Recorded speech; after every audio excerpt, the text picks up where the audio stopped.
अपने इस online platform BDS पाठशाला पर। दोस्तों मेरा नाम हर्ष है, मैं आपको साइंस पढ़ाता हूँ और साइंस का जो हमारा चैप्टर है वो चल रहा है जैव प्रक्रम यानी कि लाइफ प्रोसेस। और लाइफ प्रोसेस वाले चैप्टर के हमने 3 सेशन कंप्लीट कर लिए हैं। तो आज का जो हमारा सेशन है वो सेशन नंबर 4 होने वाला है। दोस्तों जो हमारा पिछला सेशन है हमने उसमें देख लिया था कि जो हमारा अमीबा होता है वो किस तरीके से न्यूट्रिशन लेता है। ठीक है, आज हम बात करेंगे अमीबा से आगे की, है ना। अमीबा मैंने बताया था एक कोशीय जीव है और सर कैसे कैसे न्यूट्रिशन लेता है, किस तरीके से फोल्स फीड निकालता है, सूडोपोडिया वगैरह सब कुछ मैंने डिटेल में बताया था आप लोगों को। ठीक है, आशा करता हूँ पिछली वाली चीजें आपके समझ में आई होंगी। ठीक है, फिर शुरू करते हैं आज की क्लास बड़े ही शानदार जोश के साथ। दोस्तों आज का जो हमारा टॉपिक होने वाला है वो होने वाला है पैरामीशियम में पोषण।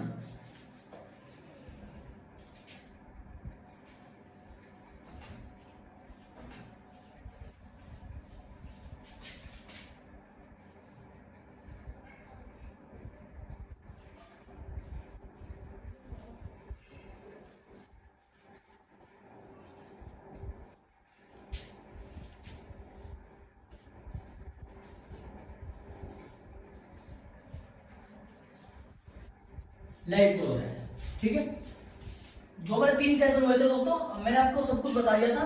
ठीक है, अब जो हमारे 3 सेशन में कंप्लीट हो चुका है उससे आगे की बात करते हैं, क्योंकि मैंने 3 सेशन में क्या पढ़ाया है क्या नहीं पढ़ाया है वो सारी चीजें आप लोगों को सेशन देखने के बाद ही पता चलेगी। तो आज का जो हमारा सेशन है वो सेशन नंबर 4 है। आज का जो हमारा सेशन है यानी कि लेक्चर नंबर 4 आज का हमारा। स्टार्ट करते हैं फिर आज का टॉपिक पैरामीशियम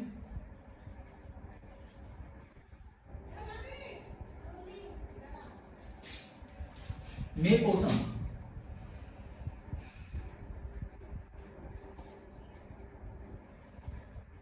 पैरामीशियम में पोषण।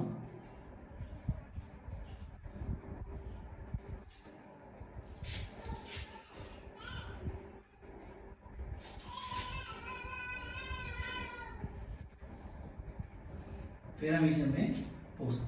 ठीक है, न्यूट्रिशन इन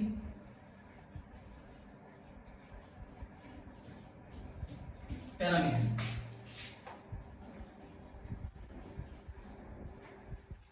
पैरामीशियम।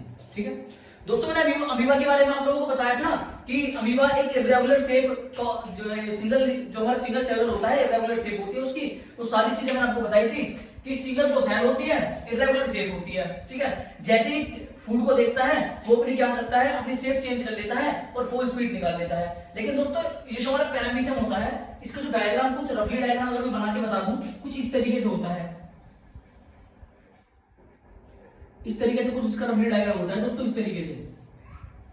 ठीक है, इसके बॉडी पर होते हैं कार्टिनोमा स्ट्रक्चर, ऐसे बाल टाइप के कुछ होते हैं इस तरीके से।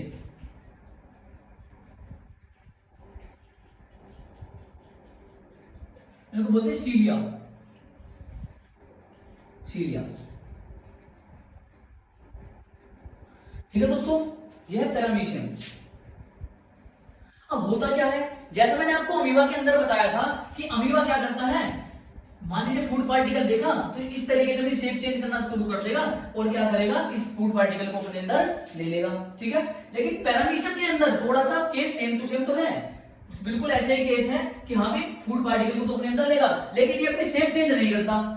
अब ये फूड पार्टिकल को लेने की कोशिश करेगा, मान लीजिए फूड पार्टिकल है लेकिन ये अपनी जो शेप है वो चेंज नहीं करेगा। क्यों? क्योंकि ये पैरामीशियम है, ये भी सिंगल सेलुलर है, ये भी सिंगल सेलुलर है, सिंगल सेल से बना होता है। ठीक है, रेगुलर शेप फिक्स शेप होती है, या बोल सकता हूं रेगुलर शेप होती है,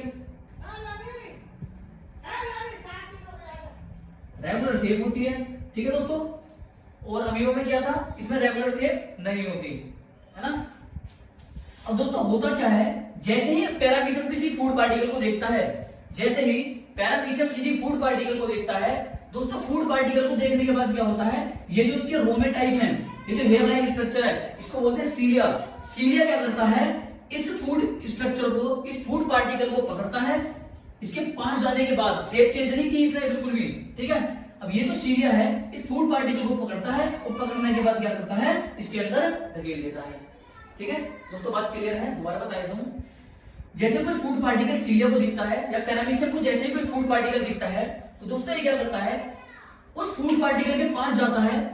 पास जाने के बाद जो सीलिया होती हैं, ये जो मैंने हेयर लाइन स्ट्रक्चर बताई थी ना, मैंने तो कहा था कि इनको सीलिया बोलते हैं, है ना। जहां हमारे पैरामीशियम के अंदर सारा काम ये सीलिया करती हैं और हमारे अमीबा के अंदर सूडोपोडिया, है फूड पार्ट जिनको बोलते हैं। अब ये सीलिया क्या काम करती हैं, ये जो फूड पार्टिकल है इसको कैच करती हैं, पकड़ती हैं और पैरामीशियम के अंदर धकेल देती हैं। ठीक है दोस्तों, बात क्लियर है यहां तक? बहुत बढ़िया।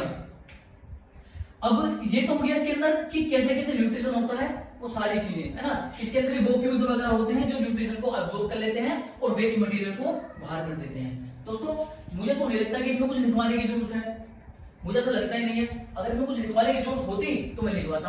आप लोगों के समझ में आ गया होगा। नेक्स्ट टॉपिक पर चलते हैं, जो आज का हमारा सबसे बेहतरीन और जाना माना टॉपिक है,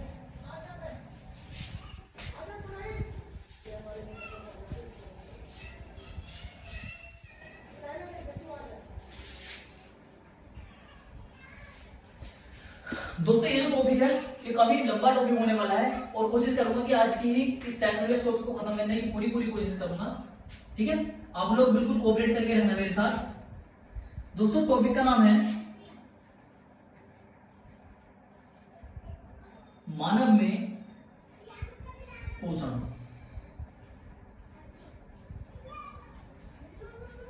मानव में पोषण, अगर मैं इसको इंग्लिश में लिखूं तो nutrition in human, nutrition in human. ठीक है, अब इस टॉपिक को शुरू करने से पहले मैं आपको चीज याद दिलवा दूं।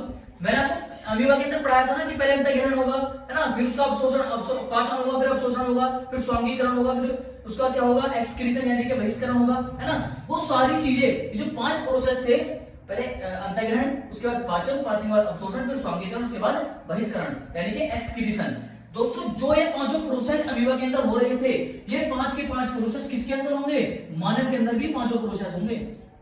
ठीक है, कोई पढ़ाई थी ना मैंने पिछले सेशन में कि अमीबा के अंदर 5 प्रोसेस होते हैं, कौन से प्रोसेस में क्या होता है वो सारी चीज बताई थी। ठीक है, सेम टू सेम वही प्रोसेस होंगे इसके अंदर, मानव के अंदर यानी ह्यूमन के अंदर वही प्रोसेस होंगे, लेकिन प्रोसेस में उनका वर्क अलग हो जाएगा। किस तरीके से, जैसे पहला आता अंतःग्रहण।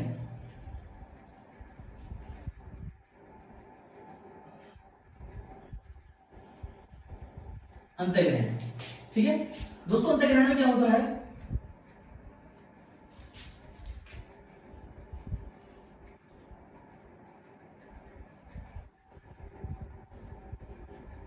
भोजन मुंह में रखना या लेना, भोजन मुंह में रखना या लेना। ठीक है, इंग्लिश में लिख देता हूं, इंगेशन। इंगेशन इसका मतलब होता है टेक फूड इन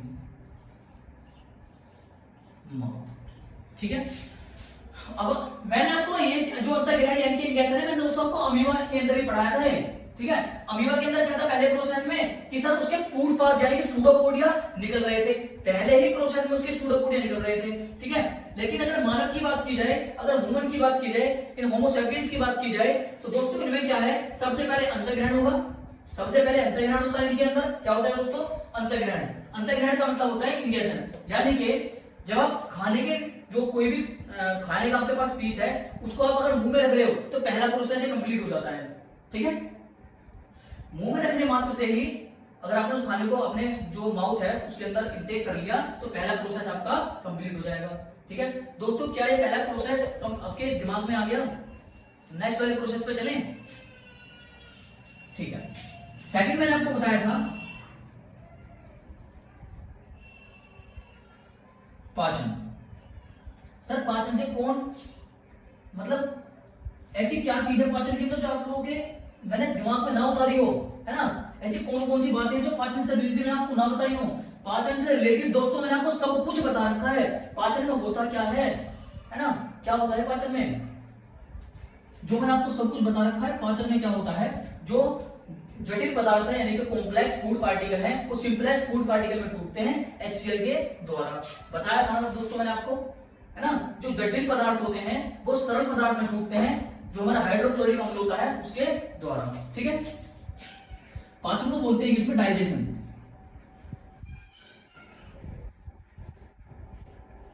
डाइजेशन इसमें दोस्तों क्या होता है,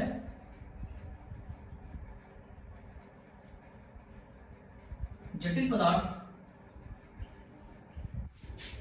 का HCl द्वारा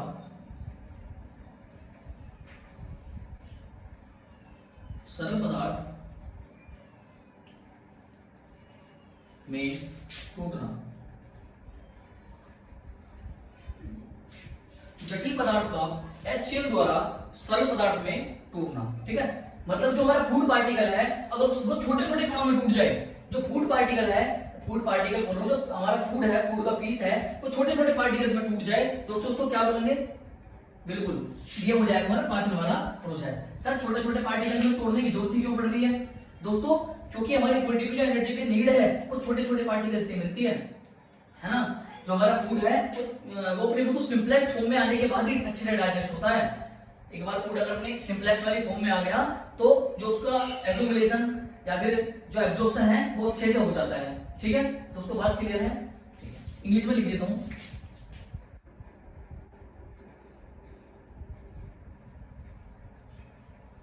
ब्रेक डाउन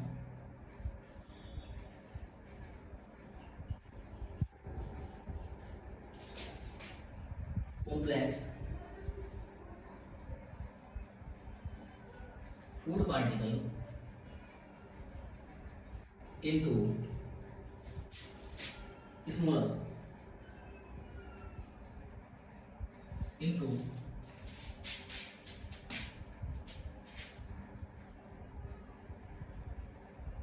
simplest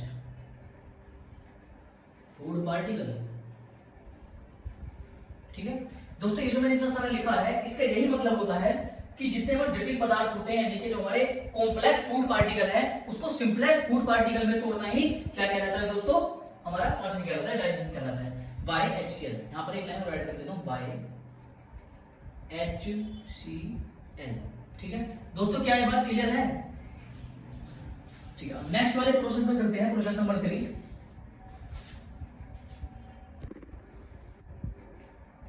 ठीक है, थर्ड वाले प्रोसेस की बात करें तो आप लोगों को पहले मन में आ गया होगा कि थर्ड वाला प्रोसेस होगा कौन सा। थर्ड वाला प्रोसेस आप लोगों के पहले ही मन में आ गया होगा, तो कौन सा प्रोसेस है थर्ड वाला दोस्तों, वो है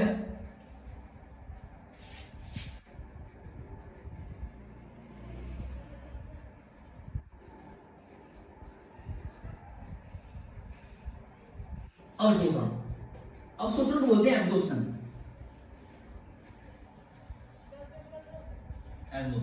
ठीक है, अब दोस्तों आप एक दिमाग के लगाओ छोटा सा, हमने खाना खा लिया, खाने के बाद उसका डाइजेशन हुआ।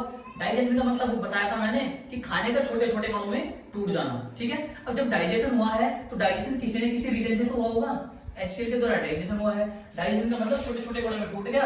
अब टूटने के बाद क्या होगा दोस्तों, जितने भी जरूरी पोषक तत्व हैं, जितने भी आवश्यक पोषक तत्व हैं उस खाने के अंदर, वो सारे के सारे क्या होंगे, डिफरेंट डिफरेंट बॉडी पार्ट्स तक पहुंच जाएंगे। ठीक है, अब सिर्फ वही लिखूंगा मैं इसमें,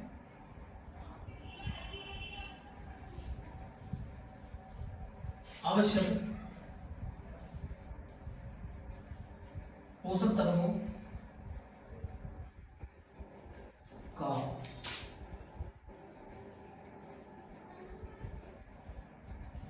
अवशोषण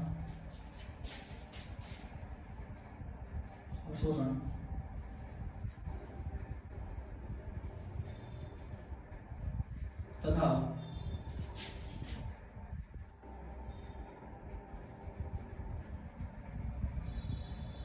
शरीर के विभिन्न अंगों तक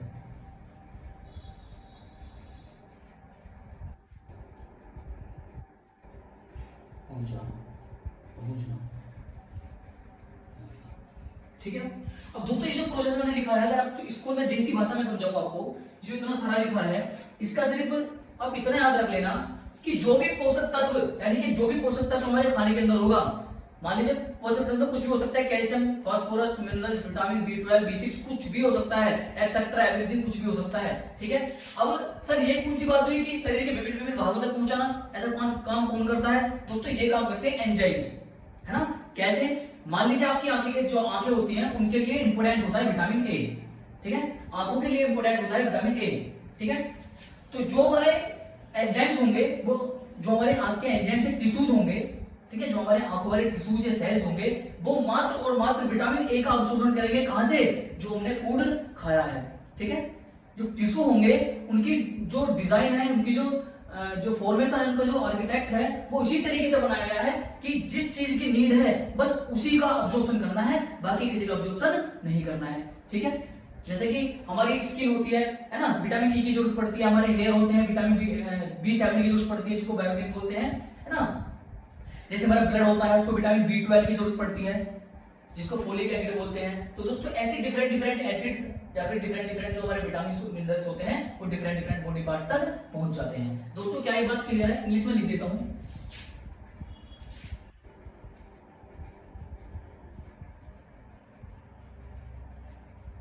important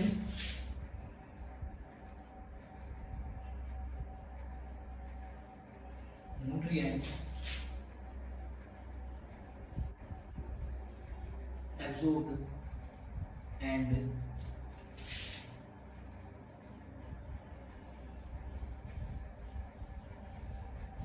transported to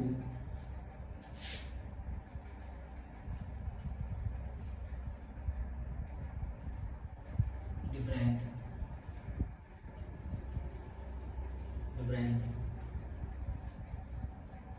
body parts।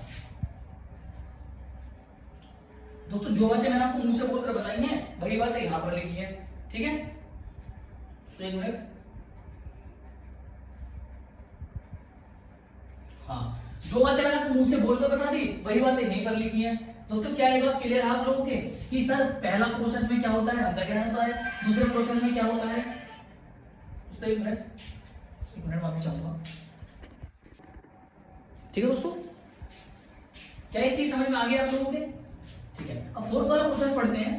Time हमारे पास ठीक ठाक है तो धीरे धीरे पढ़ेंगे ताकि आप लोगों के समझ में आ जाए, है ना। वो भी अच्छा नहीं लगता कि जल्दी जल्दी पढ़ा दिया और सिर्फ कॉपी में नोट हो गया और दिमाग में कुछ आया ही नहीं, फिर क्या फायदा ऐसा पढ़ने से। ऐसा पढ़ो कि जो दिमाग में भी साथ के साथ नोट होता चले, कॉपी के साथ साथ दिमाग में नोट होता चले, ऐसी चीजें पढ़नी है, ठीक है।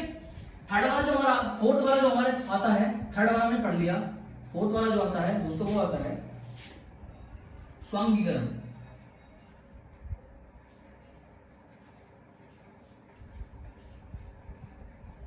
स्वांगीकरण, है ना, इसको बोलते हैं एसिमिलेशन।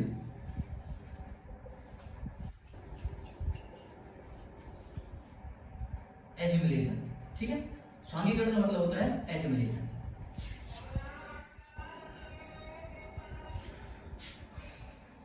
स्वांगीकरण, ठीक है, एसिमिलेशन। अब दोस्तों इस प्रोसेस में क्या होता है, भाई जो हमारा फूड था वो हमने अंतःग्रहण भी कर लिया, यानी कि इंजेक्शन भी कर लिया, उसका डाइजेशन भी कर लिया। डाइजेशन के बाद उसका दोस्तों क्या हो गया, एब्जॉर्प्शन भी हो गया। अब ये जो एब्जॉर्प्शन, ये जो फूड से किसी भी न्यूट्रिशन का एब्जॉर्प्शन होता है, ये जो फूड से किसी भी न्यूट्रिशन का एब्जॉर्प्शन हुआ है दोस्तों, उसके यूज भी तो कहीं ना कहीं हुआ होगा, ठीक है।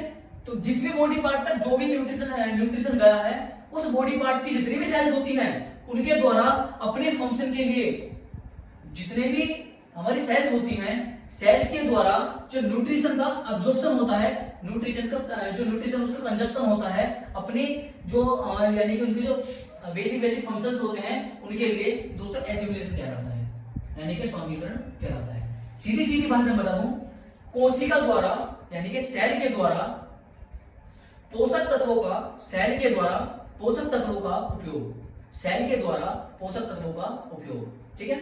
जैसे कि हमारी जो आईज की सेल है यानी कि हमारी टीथ की सेल है, ठीक है, वो कैल्शियम ज्यादा प्रीफर करेंगे, कैल्शियम फास्फोरस, है ना।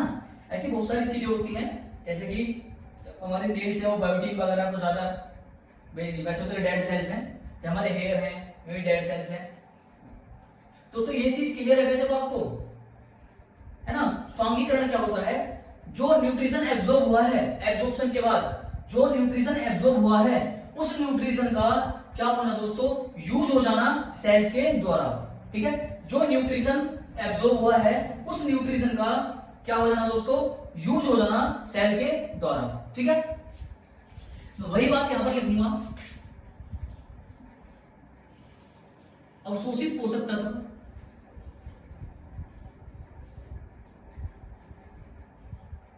अवशोषित पोषक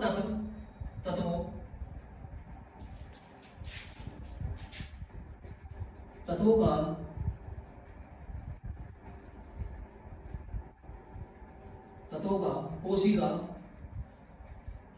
श्वसन या कार्य है, कोशिका श्वसन या कार्य है में उपयोग होना।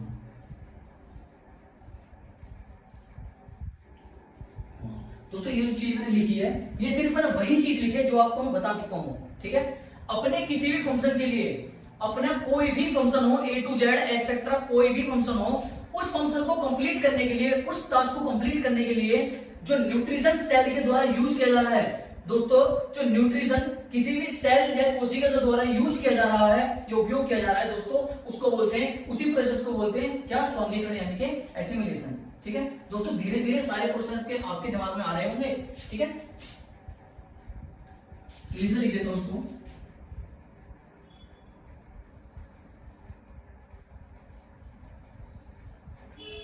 absorb nutrients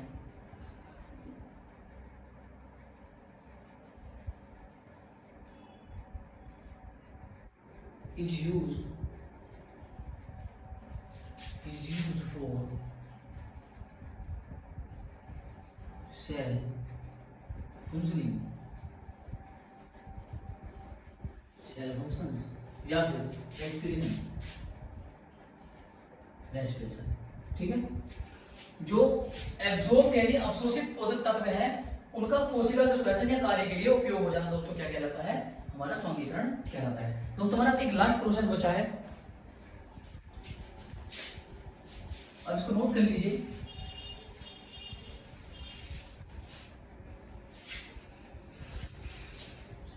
वो है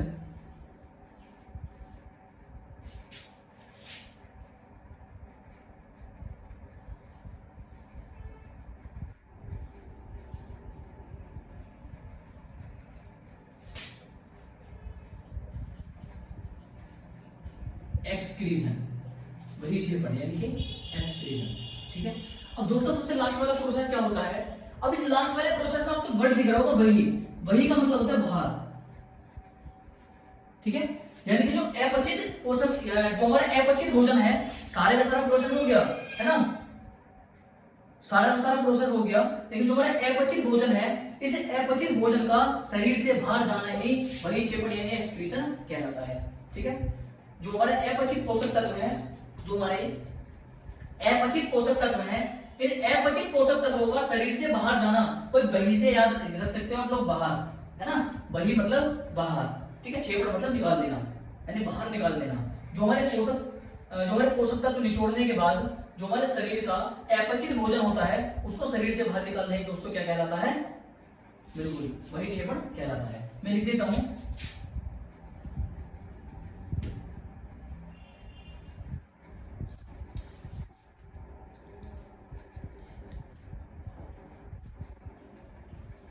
अपच पोषक, अपचित पोषक तत्व नहीं, अपचित या अपच भोजन का शरीर से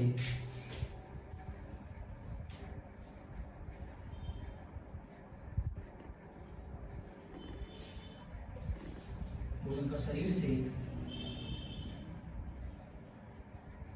बाहर निकलना। ठीक है, इंग्लिश में मैं इसको लिखूं, अनडाइजेस्टिव फूड या फिर रिमूवल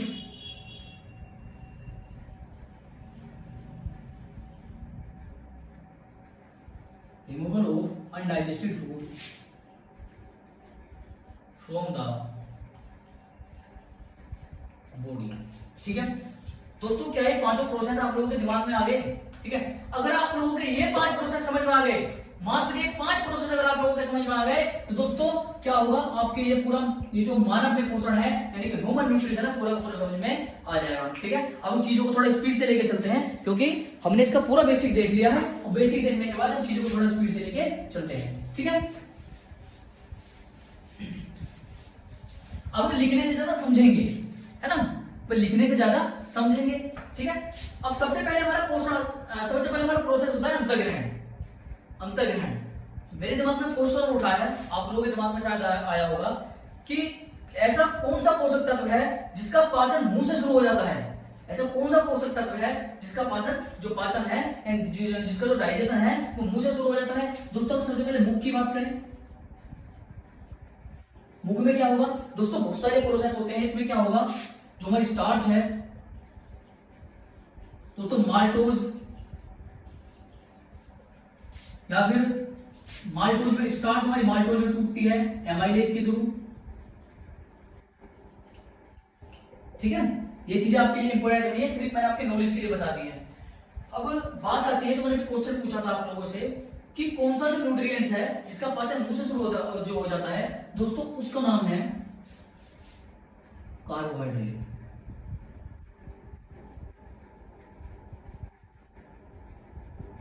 कार्बोहाइड्रेट, ठीक है, कार्बोहाइड्रेट के अंदर ग्लूकोज भी आ सकती है, स्टार्च वगैरह, माल्टाइज वगैरह जितनी चीजें होती हैं वो सारी की सारी कार्बोहाइड्रेट की ही फॉर्म होती हैं। ठीक है, कार्बोहाइड्रेट का पाचन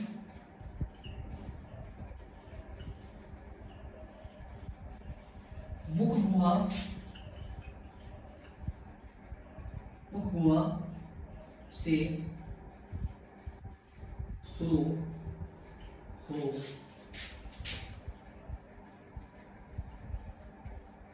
जाता है।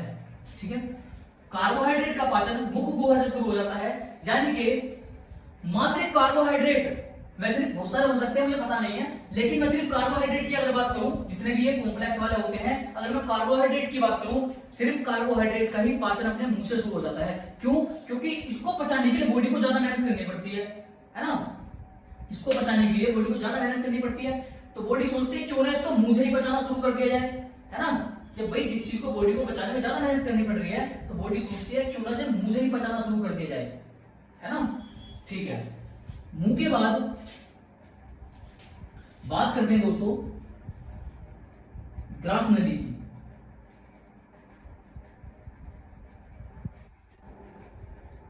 मुख से पाचन मुख से शुरू हो जाता है। ठीक है, तथा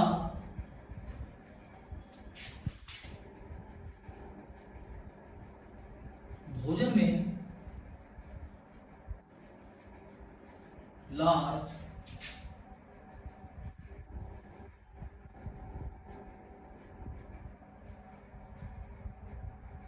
मिश्रित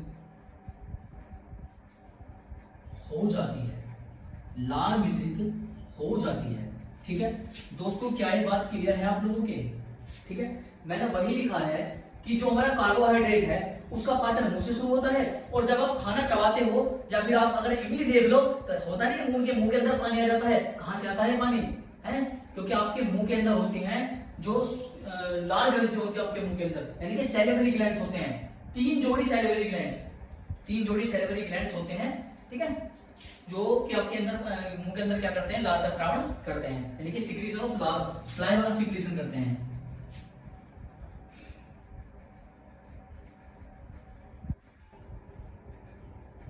carbohydrate start digestion from mouth and from mouth, start digestion from mouth and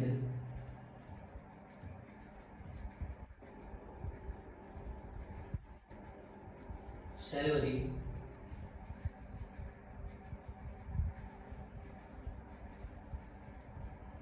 gland mixed saliva in the food. ठीक है, सैलरी जो हमारे सैलरी ग्लैंड होते हैं वो क्या कर देते हैं, इसके अंदर जो सलाइवा होता है उसको मिक्स कर देते हैं। ठीक है, carbohydrate start digestion from mouth and salary glands, carbohydrate start digestion from the mouth and salary glands mixed saliva in the food. Sir ये सलाइवा फूड के अंदर मिक्स करने की जरूरत क्यों पड़ती है? ताकि दोस्तों जो हमारा फूड है वो थोड़ा सा सॉफ्ट हो जाए, थोड़ा सा नरम हो जाए, ताकि दांतों को उसको चबाने में ज्यादा मेहनत ना करनी पड़े, है ना। आपकी बॉडी को, आपके माइंड को इस तरीके से डिजाइन किया गया है, यानी कि जो सेल्स हैं वो उस तरीके से डिजाइन है कि वो सिर्फ एनर्जी बचाना जानती हैं, है ना। तो इसी तरीके से जो हमारी लाल ग्रंथियां हैं वो लाल का श्रावण करती हैं और भोजन को थोड़ा सा नरम बना देती हैं। नरम बनाने के बाद क्या होता है दोस्तों, ये जो हमारा फूड है वो अच्छे से हम उसको चबा लेते हैं, अच्छे से उसको ग्राइंड हो जाता है, ग्राइंड होने के बाद वो ग्रसिका के अंदर आ जाता है। ठीक है, एंजाइम होता है, एक एमिलेज एंजाइम होता है जो कि हमारे जो कार्बोहाइड्रेट की फॉर्म को तोड़ता है। ठीक है, एमाइलेज क्या करता है, कार्बोहाइड्रेट की फॉर्म्स को तोड़ता है। बात क्लियर है? बहुत बढ़िया। अब बात करते हैं जो भोजन है वो मुंह के बाद कहां पे आएगा दोस्तों, आप लोग ही बताइए। जो भोजन है वो मुंह से चबाने के बाद कहां पर आएगा दोस्तों, ग्रसिका में आएगा। यानी कि ये जो पूरा पूरा फूड पाइप है ना, इसको फूड पाइप बोलते हैं, ये फूड पाइप के अंदर आएगा।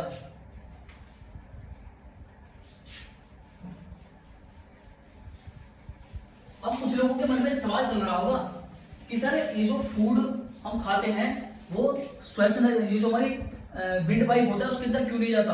क्योंकि दोस्तों विंड पाइप के ऊपर एक इस तरीके की ढक्कन पाया जाता है जिसको बोलते हैं एपिग्लोटिस, है ना।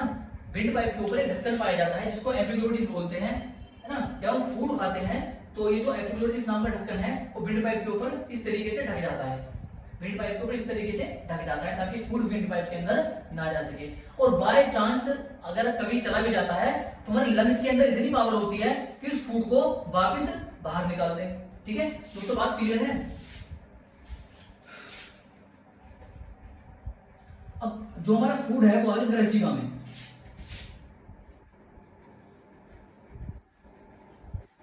ग्रसिका इसको बोलते हैं दोस्तों फूड पाइप,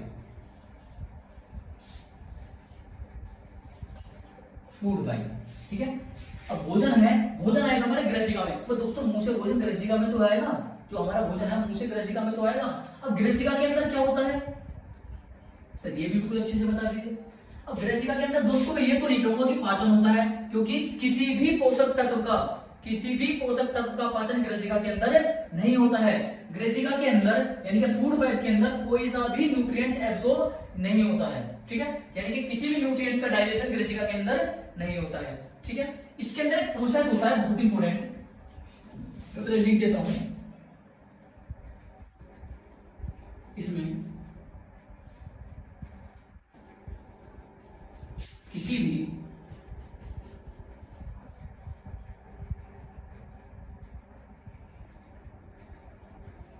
पोषक तत्व, इसमें किसी भी पोषक तत्व का पाचन, पोषक तत्व का पाचन, पोषक तत्व का पाचन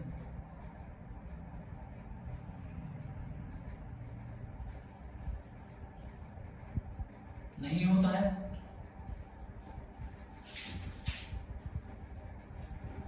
इसमें परंतु इसमें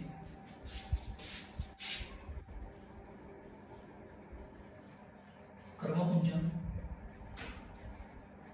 नामक प्रक्रिया होती है, प्रक्रिया होती है। ठीक है, कर्मकुंचन नामक प्रक्रिया होती है।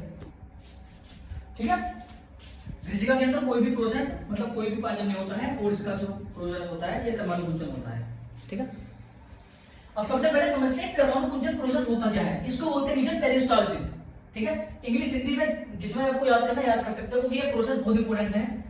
ये जो प्रोसेस है कर्माकुंचन यानी कि पेरिस्टालसिस, ये बहुत इंपॉर्टेंट प्रोसेस है, इसको समझ लेते हैं थोड़ा सा।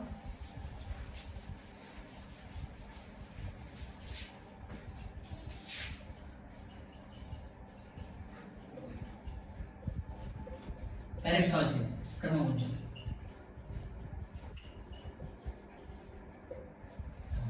ठीक है। और दोस्तों इसको इस वाले प्रोसेस को समझने से पहले आपको एक बात मैं याद दिला दूं। अगर आपने देखा होगा कि अगर आप उल्टे लेट कर भी खाना खाते हो, अगर आप पेट से उल्टे लेट कर भी खाना खाओगे तो वो आपके पेट में ही जाएगा, है ना। अगर आप पेट से उल्टे लेट कर भी खाना खाते हो तो वो आपके पेट में ही जाएगा। तो ऐसी क्या चीजें हैं जो उस खाने को बाहर वापस नहीं आने देती, है ना, पेट के अंदर ही क्यों भेजती है दोस्तों? इसी प्रोसेस को बोलते हैं कर्मकुंचन। कैसा होता है? मान लीजिए आपका फूड पाइप है, मान लीजिए आपका फूड पाइप है, फूड पाइप के अंदर इस तरीके से चलता है कर्मकुंचन नाम का प्रोसेस, इस तरीके से चलता है कर्मकुंचन नाम का प्रोसेस, है ना, इस तरीके से चलता है कर्मकुंचन नाम का प्रोसेस। इसमें क्या होता है? मान लीजिए फूड जो हमने खाया है वो पहला लैब पार करके सेकंड लैब में आता है तो पहला लैब बंद हो जाता है। अगर इस थर्ड वाले लैब में आता है तो सेकंड वाला बंद हो जाता है, इसमें आता है तो ये वाला बंद हो जाता है। फिर धीरे धीरे करके क्या होता है स्टमक के अंदर। दोस्तों बात क्लियर है? कुल मिला के बात यह है कि जो लैब यानी कि इसकी जो संरचना है, इसकी जो डिजाइन है वो इस तरीके से बना होता है, ये जो संरचना है, जो डिजाइन है वो इस तरीके से बना होता है दोस्तों कि जो खाना है वो वापस ना आए, वो सीधा अंदर ही जाए। दोस्तों बात क्लियर है वाली?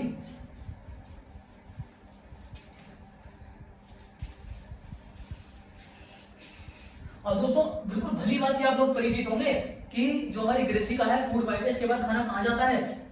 बिल्कुल कुछ हमारे दोस्त आंसर देंगे सर अमाशय में।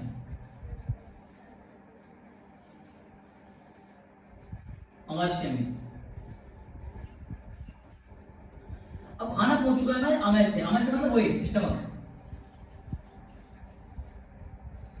कुछ हमारे अंग्रेज दोस्त भी पढ़ते हैं ना इसमें, तो सब कुछ लिखना पड़ता है, हिंदी और इंग्लिश मिक्स लिखनी पड़ती है। ठीक है। अब ये जो हमारा खाना है ये अमाशय तक पहुंच चुका है दोस्तों। जितना आपने मुंह के अंदर पढ़ा कि मुंह के अंदर खाने के साथ क्या होता है, फिर ग्रेसिका के अंदर कौन से प्रोसेस होते हैं, क्या होता है। ठीक है। अब खाना पहुंच चुका है हमारे अमाशय तक। ठीक है। चीजों को फील करते चलो, फील बिल्कुल जैसे कि आप लोगों के बिल्कुल अंदर ही खाना जा रहा हो, ऐसी चीजों को फील करो। ठीक है। अब खाना आपके पेट तक पहुंच चुका है। अब पेट में खाने के साथ क्या होगा दोस्तों? सबसे पहले इसमें क्या होगा? HCl द्वारा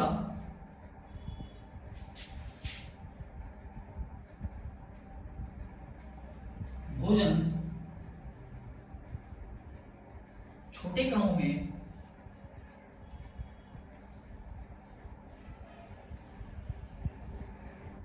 टूटेगा, छोटे कणों में टूटेगा तथा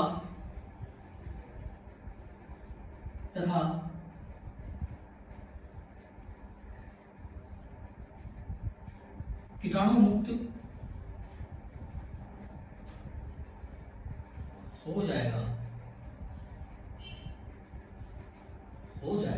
ठीक है।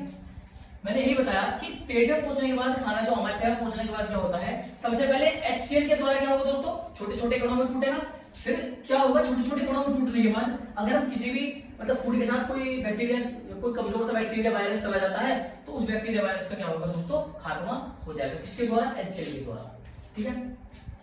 अब हमारे स्टमक के अंदर क्या होता है दोस्तों?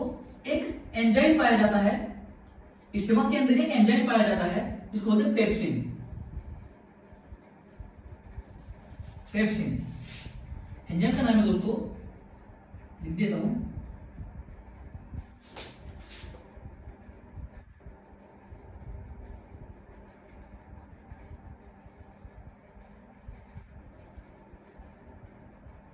एंजाइम का नाम दोस्तों पेप्सिन। ठीक है। स्टमक के अंदर एक पेप्सिन नाम का एंजाइम पाया जाता है। एंजाइम तो बहुत सारे हैं लेकिन पेप्सिन की जिक्र क्यों चल रहा है? क्योंकि पेप्सिन करता है प्रोटीन का पाचन। मैं लिख देता हूं, प्रोटीन का पाचन करता है, प्रोटीन का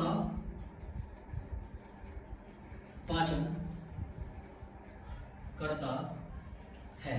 ठीक है। प्रोटीन का पाचन करता है। और दोस्तों आपको एक ट्रिक बता दूं याद करने की, जिस भी एंजाइम के लास्ट में सिन लगा होगा, जिस भी एंजाइम के लास्ट में सिन लगा होगा दोस्तों, आपको इतना याद रखना है कि अगर सिन लगा है तो समझो प्रोटीन का पाचन करता होगा। ठीक है। जिस भी एंजाइम के लास्ट में सिन लगा होगा दोस्तों, समझो वो प्रोटीन का पाचन करता होगा। ठीक है दोस्तों, क्या ये बात क्लियर है आप लोगों के? पेप्सिन से प्रोटीन का पाचन हो गया। प्रोटीन क्या होगा? अमीनो एसिड की चेन में टूटेगा, अमीनो अम्ल अमीनो एसिड की चेन में टूटेगा। ये पॉलीपेप्टोन्स वगैरह में टूटेगा। फिर इस तरीके से मतलब यहां से टूटेगा पॉलीपेप्टोन्स में, पॉलीपेप्टाइड पॉलीपेप्टोन्स में, ठीक है, पॉलीपेप्टाइड और पॉलीपेप्टोन्स में, यहां से अमीनो एसिड की चेंज में टूटेगा और दोस्तों हमारा प्रोटीन का डाइजेशन कंप्लीट हो जाएगा, ठीक है। आपके लिए सिर्फ इंपॉर्टेंट इतना है कि ये जो एमाइलेज, ये जो हमारा पेप्सिन है, पेप्सिन क्या काम करता है, ये जो हमारा प्रोटीन है उसका डाइजेशन करता है, ठीक है। दोस्तों बात क्लियर है, बहुत बढ़िया। तो सारी चीज समझ में आ गई होंगी, ठीक है। तो अब चलते हैं, खाना जो इसके बाद जाएगा, मैंने बताया था अमाशय के बाद जाता है खाना कहां पर, छोटी आंत में, छोटी आंत में, ठीक है। अब दोस्तों ऐसा माना जाता है जो खाने का पूर्ण पाचन है, जो खाने का पूर्ण पाचन है वो छोटी आंत के अंदर होता है, ठीक है। अब सारी चीज देखेंगे कि छोटी आंत के अंदर कैसे खाने का पाचन होता है ना, ऐसी कौन कौन सी चीजें हैं जो खाने के अंदर मिल जाती हैं छोटी आंत के अंदर आकर, वो सारी चीजें देखेंगे। फिलहाल के लिए आपको ये समझ में आ गया होगा,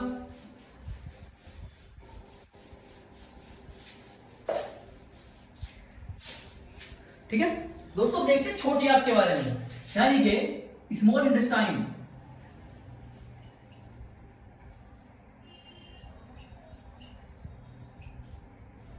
स्मॉल इंटेस्टाइन यानी छोटी आंत, छोटी आंत, छोटी आंत की चीज और बोलते हैं क्षुद्रांत,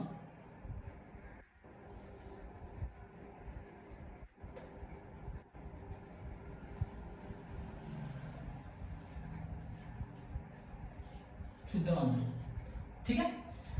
अब दोस्तों मैंने आपको ये बताया था कि छोटी आंत के अंदर आकर जो हमारा फूड है, छोटी आंत के अंदर आने के बाद क्या होगा, उसके अंदर एक चीज मिक्स होगी, जिस चीज का नाम मैंने आपको बताया था क्या है, वाइल जूस, बहुत बढ़िया, पित्रस जिसको बोलते हैं, ठीक है। अब छोटी आंत के अंदर क्या होगा, जैसे ही खाना अमाशय से, ये अमाशय है, ठीक है।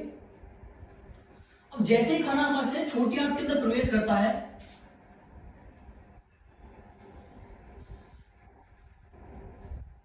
अब जैसे ही खाना अमाशय से छोटी आंत के अंदर प्रवेश करता है तो इस वाले भाग को बोलते हैं डेडुनम, डेडुनम, ठीक है। मैं छोटी आंत के तीनों पार्ट के नाम लिखवा दूंगा, फिलहाल के लिए आप खाने वाली चीज समझ लीजिए।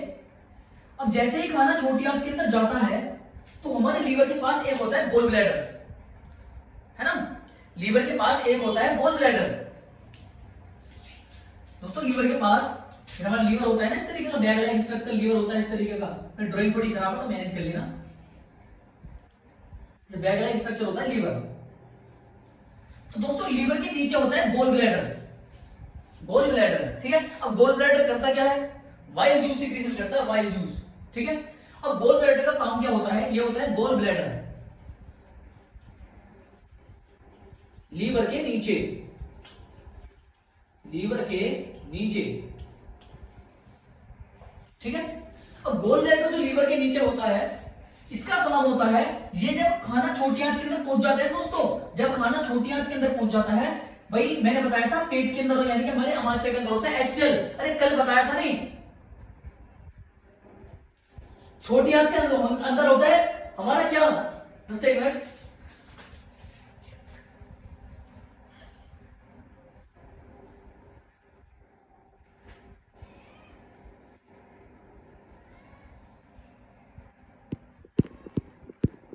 ठीक है दोस्तों।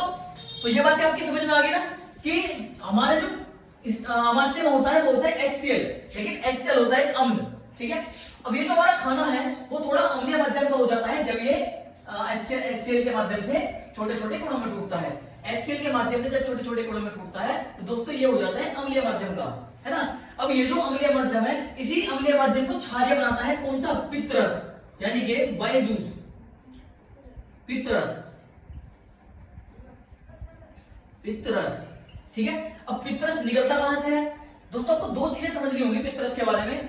पित्तरस बनता कहां पर है, पित्तरस की बात चलिए, पित्तरस की, ठीक है। जो पित्तरस है यानी बाइल जूस है, बनता तो लीवर में है, स्टोर कहां पर होता है,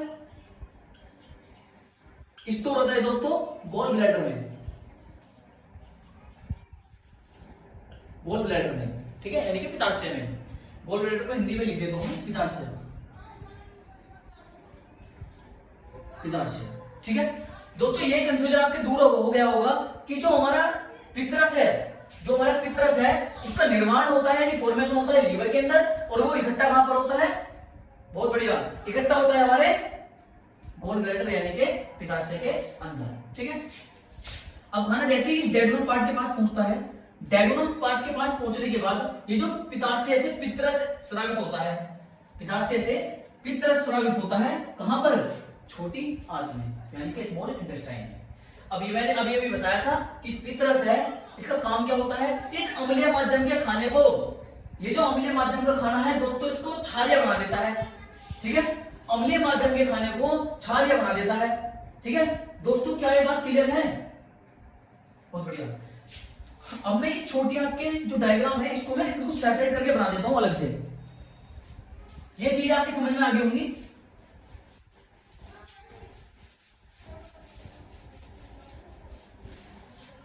मैं थोड़ा इसको सेपरेट करके बना देता हूं हल्का सा।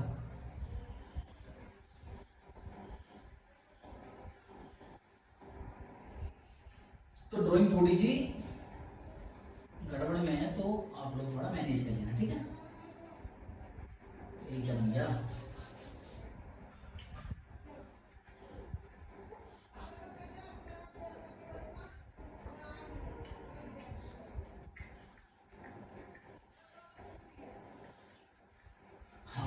दोस्तों ये है हमारी छोटी आंत, छोटी आंत। अब छोटी आंत के अंदर हेयर लाइक स्ट्रक्चर यानी कि रोम नुमा स्ट्रक्चर पाई जाती है छोटी आंत के अंदर इस तरीके से।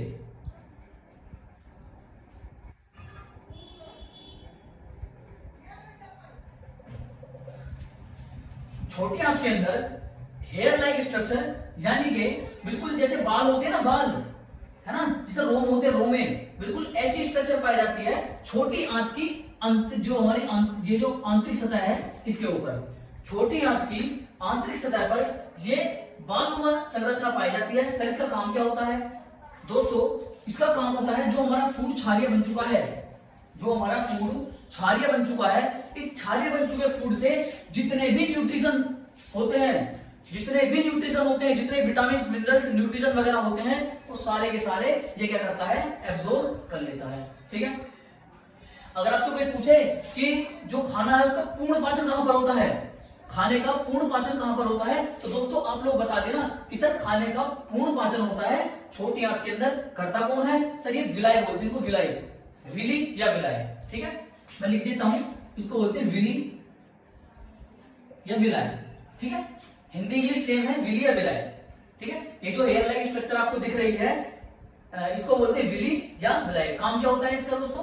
काम होता है जो हमारा स्टमक यानी पेट से जो खाना छोटी आंत के अंदर आया है, छोटी आंत के अंदर आने के बाद उस खाने के अंदर जितने भी न्यूट्रिएंट्स वगैरह हैं, यानी कि मिनरल्स या न्यूट्रिएंट्स वगैरह हैं, क्योंकि प्रोटीन का पाचन तो हो चुका है ना, तो जितने भी न्यूट्रिएंट्स मिनरल्स वगैरह हैं उन सबको एब्सॉर्ब करता है कौन? सर विलाय। ठीक है, क्या ये बात क्लियर है दोस्तों?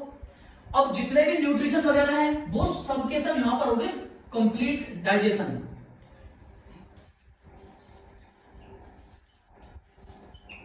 Complete digestion. ठीक है, इसको पूर्ण पाचन बोलते हैं। तो सर बड़ी आंत में क्या होता है? छोटी आंत के अगर पूर्ण पाचन हो गया तो बड़ी आंत के अंदर भी तो कुछ होता होगा। बड़ी आंत के अंदर दोस्तों क्या होता है?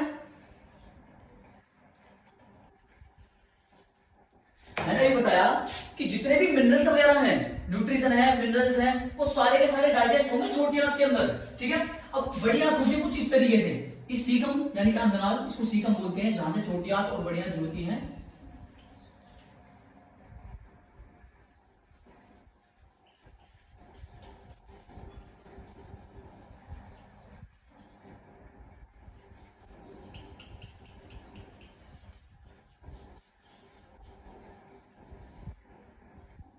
इस तरीके से होती है हमारी बड़ी आंत। छोटी आंत के चारों तरफ होती है बड़ी आंत। ठीक है, अब दोस्तों आपने ये तो समझ लिया कि हमारे जो छोटी आंत है उसका होता क्या है, और खाने के साथ छोटी आंत के अंदर मतलब ऐसी क्या चीज है, ये जो विलाई नाम की चीज है, ये क्या काम करती है हमारी छोटी आंत के अंदर? ये खाने के जितने भी न्यूट्रिएंट्स वगैरह होते हैं सबको एब्सॉर्ब कर लेती है। ठीक है दोस्तों, ये बात तो क्लियर होगी। अब जो बचा हुआ खाना है, वो सीकम, जहां से छोटी आंत और बड़ी आंत जुड़ती है, ऐसा पॉइंट जहां छोटी आंत और बड़ी आंत जुड़ती है इसको बोलते हैं सीकम। यानी कि अंदराल, सीकम यानी अंदराल, ठीक है। अब खाना क्या होता है, सीकम के द्वारा, खाना सीकम के द्वारा यानी कि अंदराल के द्वारा बड़ी आंत में जो एंटर करता है, ठीक है। सीकम के द्वारा खाना बड़ी आंत में एंटर करता है। अब बड़ी आंत में एंटर करने के बाद क्या होता है दोस्तों, इसमें ये जो आपको ऐसे आर्क लाइक स्ट्रक्चर दिख रही है ना, बिल्कुल ऐसे इस तरीके से घूमी हुई, इसी स्ट्रक्चर की वजह से, ये जो आपको आर्क लाइक स्ट्रक्चर दिख रही है ना, ये इस तरीके से, अभी इसी स्ट्रक्चर की वजह से जो खाने के अंदर रिमेनिंग वाटर एंड साल्ट है, ठीक है, खाने के अंदर जो वाटर और साल्ट है, वाटर